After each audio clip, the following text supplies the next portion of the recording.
বলতে চেয়ে মনে হয়, বলতে তবু দেয় না হৃদয়, কতটা তোমায় ভালোবাসি।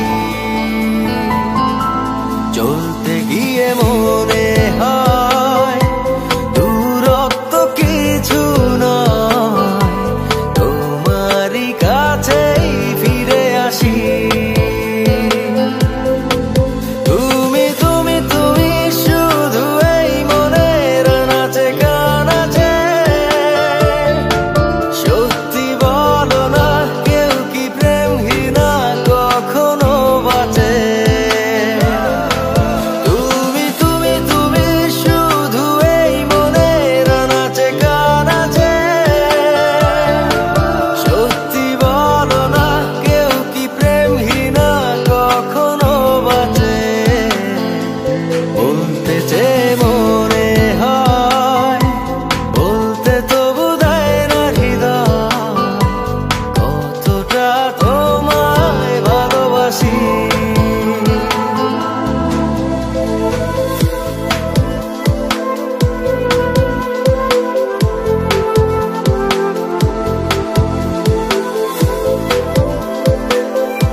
মেঘের খামে আজ তোমার নামে উড়ো চিঠি পাঠিয়ে দিলাম, পড়ে নিও তুমি মিলিয়ে নিও, খুব যতনে তা লিখেছিলাম।